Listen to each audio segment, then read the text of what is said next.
자, 맹현균 기자와 함께 신축교환 120주년의 의미와 과제 짚어보겠습니다. 맹현균 기자. 예. 아니, 아픈 역사를 다시 들여다보는데 120년이나 걸렸습니다. 시간이 왜 이렇게 오래 걸린 건가요? 그러니까 교회도 그렇고 도민사회도 그렇고 둘 다 잘못이 있었습니다. 배경을 간략히 좀 설명을 해드리면 당시 프랑스 선교사에게는 여하대라고 하는 게 주어졌는데요. 이게 이제 고종 황제가 프랑스 선교사에게 준 일종의 증표 같은 겁니다. 네. 근데 이거 뜻이 나를 대하듯 하라 이런 뜻이라고 하는데요. 그러니까 서양 오랑캐라고 불리던 사람들이 한순간에 임금이 보호하는 사람이 된 겁니다. 그만큼 위세가 높아졌겠죠. 그렇군요.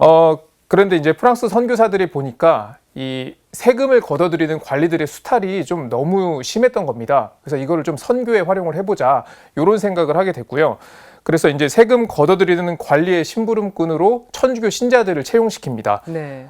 실제로 이런 혜택을 좀 받고 싶어서 천주교에 입교하는 사람도 있었다고 하고요. 그래서 당시에는 천주교 신자가 되면 우리가 세금을 좀 감면받을 수 있다 이런 소문이 나돌기도 했다고 합니다. 그런데 문제는 일부 신자들이었습니다. 치외법권에 적용되는 프랑스 선교사가 자신들을 좀 보호해 준다고 생각을 하고 각종 만행을 저지르게 돼요. 좀 노인을 구타하는 사건도 있었고요. 제주 토속 신앙을 좀 무시하면서 위해를 가하기도 했습니다. 네. 또 프랑스 선교사는 팔이 좀 안으로 굽는다고 하죠. 이런 걸 보고도 좀 적극적으로 대응하지 않았고요. 그래서 이제 도민들의 분노가 커지게 된 겁니다. 아니, 그래서 학살당한 사람의 90% 이상이 천주교 신자였던 거잖아요. 예, 맞습니다. 민군도 잘못을 저질렀습니다. 일단 300명이 넘는 사람을 죽인 것 자체가 큰 잘못이죠. 네. 또 일부 천주교 신자의 일탈인데 모든 천주교 신자를 색출하려고 했습니다. 과거에 이제 조선 정부가 천주교를 박해했던 것처럼 똑같이 해요. 그래서 배교를 강요하고 이걸 따르지 않으면은 처형하고 이게 반복되는 겁니다. 그래서 네. 300명이 넘는 천주교 신자가 희생이 됐던 거고요. 그런데 교회와 도민사회 양측은 그동안 만나서 좀 화해를 위한 이야기를 나누기를 좀 꺼려했던 것 같아요. 아무래도 화해를 모색하려면 자기 잘못을 먼저 인정을 해야 되잖아요. 그렇죠. 그게 좀 어려웠던 거죠. 심포지엄에서도 이런 점이 지적이 됐는데요. 토론이나 대화의 노력 없이 서로의 주장만 내세우면서 100년이라는 시간이 흐르게 된 겁니다. 네. 그 화해와 기념을 위한 미래선언문이 채택이 된 게 2003년이라면서요. 예, 맞습니다. 2003년은 전임 제주교구장 강우일 주교가 막 제주에 이제 취임을 했을 때인데요. 1년 정도 됐을 때죠.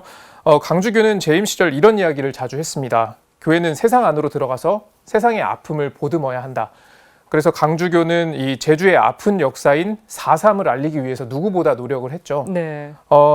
제주에서 물어보면은 사실 거의 모든 가정이 제주 4.3과 관련이 있어요. 거의 모든 가정이 피해자이기 때문인데요. 교회가 이런 4.3에 대해서 진정성 있는 모습으로 접근하니까 도민사회의 공감을 얻게 됐고요. 근데 거기서 또 이제 사라지지 않는 천주교에 대한 반감이 어디서 시작된 건가 이런 거를 교구에서 이제 추적을 해보다 보니까 이게 신축교환까지 거슬러 올라갔던 거죠. 그렇군요.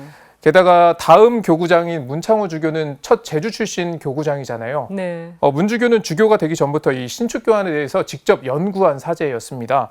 관련 논문을 쓰기도 했고 2001년에는 이 선교사들의 문화 우월주의적 자세가 있었다. 그리고 교회가 전통신앙을 좀 배척했다. 이런 사실을 반성해야 된다. 이런 주장을 문창호 주교가 펼치기도 했거든요. 그래서 이 두 교구장의 노력이 좀 화해의 초석이 됐다고 볼 수 있겠고요. 문창호 주교의 이야기로 다시 한번 확인해 보시죠. 신자들의 어떤 공동체를 회복하는 기초적인 그러한 작업뿐만 아니라 제주도민들 위해서 우리가 혹시나 문화우월적인 자세 안에서 지내왔던 선교사적 반성과 또 그런 모습들을 통해서 무엇보다도 교회가 거듭 제주를 위한 교회로 거듭나야 된다라고 하는 것들을 가지게 됐고요. 4.3도 그렇고 네. 신축교환도 그렇고 유독 제주엔 아픈 역사가 많은 것 같습니다. 왜 이렇게 비극이 많았던 걸까요? 일단 신축교환이 발생했을 때는 교환의 시기라고 불릴 만큼 전국 각지에서 이제 교회와 지역민들의 충돌이 잦았다고 합니다. 네. 배경은 거의 똑같아요. 위세가 높아진 프랑스 선교사 그리고 교회에 기대서 이익을 보고자 했던 일부 천주교 신자들의 만행. 그래서 당시에 이제 미테엘 주교는 지방민을 대표하는 중앙 관료하고 교민 조약을 맺기도 했다고 합니다. 이 충돌을 사전에 좀 방지를 하겠다 이런 취지였죠. 네. 근데 하지만 제주도는 섬이잖아요. 네. 그런 특성상 이 수습하려 오는 데만 몇 개월 이상 걸린 겁니다. 그 사이에 이미 희생이 시작된 거고요. 지역적인 특성도 있던 예, 거군요. 그래서 피해가 더 컸던 걸로 보입니다. 앞으로의 남은 과제 어떤 것들이 있을까요? 저도 취재를 하면서 이걸 좀 신축 교환에 대해서 공부를 많이 해야 됐거든요. 그 말은 반대로 하면 사전 지식이 좀 없었다는 뜻이겠죠. 저뿐만은 아니라 이제 리포트 보면서 신축 교환이 뭘까 이런 생각하신 분들 좀 많으실 겁니다. 네. 반면 이재수의 나는 어디선가 들어봤단 말이죠. 많은 신자가 잘 모른다는 사실 좀 남겨진 숙제라고 볼 수 있겠고요. 그래서 제가 문창호 주교에게 다른 지역 신자들은 이 신축 교환에 대해서 별 관심이 없는 것 같다 이런 취지의 질문을 했어요. 그러니까 문창호 주교가 교회가 교회답지 못한 모습을 보이면 이런 일이 언제든 반복될 수 있다. 네. 이렇게 이야기를 했고요. 그러면서 이 신축 교환의 사례는 선교사 교육에 활용될 수 있을 만큼 좀 가치가 있다. 이렇게 평가를 했습니다. 그리고 또 하나의 숙제는 이제 시작이라는 겁니다. 사실 2003년에 미래 선언문을 채택하고 지금까지는 이렇다 할 움직임이 없었거든요. 네. 여전히 각자가 기획한 행사에 초대받아서 참여하는 정도. 뭐 이것도 큰 변화라고 하면 변화이지만 사실 좀 아쉽긴 합니다.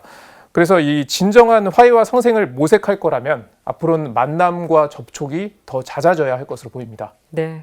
제주교구가 제시한 비전이 앞으로 또 잘 실현이 되기를 네. 바랍니다. 맹영균 기자 수고했습니다. 네.